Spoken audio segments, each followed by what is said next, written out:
Good Monday. This is Jay Brew, co-chairman of Seafried and Brew. Happy 2015 to all of you. But can you believe in here the U.S. Treasury 10-year down to a 2.05%? What is going to happen in here in terms of people anticipating that the Fed will raise rates more into the third to fourth quarter of this next year? Well, let's go to the maps because, once again, we need something that's going to give us some direction in here. And what we're seeing going past 3 months, September 0.79, October 0.84 growth, November 0.88 in terms of looking back 3 months. Slight move up. But on the negative side, we look at the state leading indexes looking out over the next 6 months. In that case, 1.91 in September, 1.84 in October, 1.71 in November, indicating some deceleration in terms of the economy. And what's interesting, we've talked about how these maps are so sensitive. Take a look at the one pink state in here, Louisiana, going from light green the previous month to now being actually in negative growth, which has to do most likely with the whole energy situation out there and its impact that we may see in other states such as North Dakota and maybe even Texas. So once again, what we're seeing is a deceleration in growth, indicating in our minds that interest rates are going to remain low for a considerable period of time. So we think about what kind of strategy do we need in 2015 as a community bank? What are the things that we need to focus on?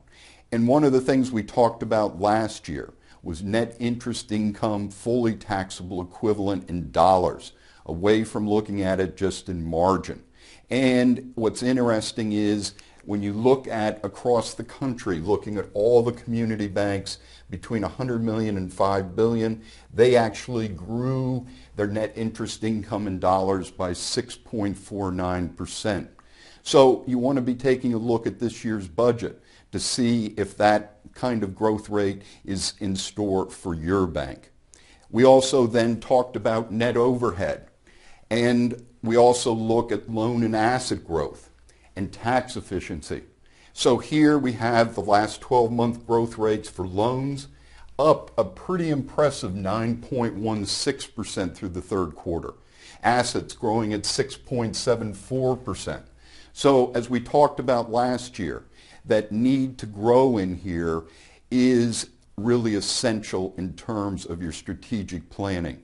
To be able to grow at these rates are pretty incredible considering what the loan environment is out there.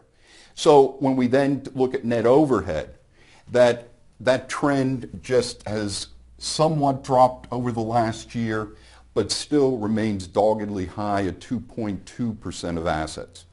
Once again, the strategy should be to lower net overhead down below that 2% level, even getting into where the top 15th percentile of S&Bs, all community banks around the country being closer at 1.75%. It's still amazing that it's hung up at that high of a level. And finally, you've heard me talk about this a lot, is tax efficiency. Even though we had earnings growth in the industry, you can see that the industry is paying more and more in taxes and is really not tax efficient.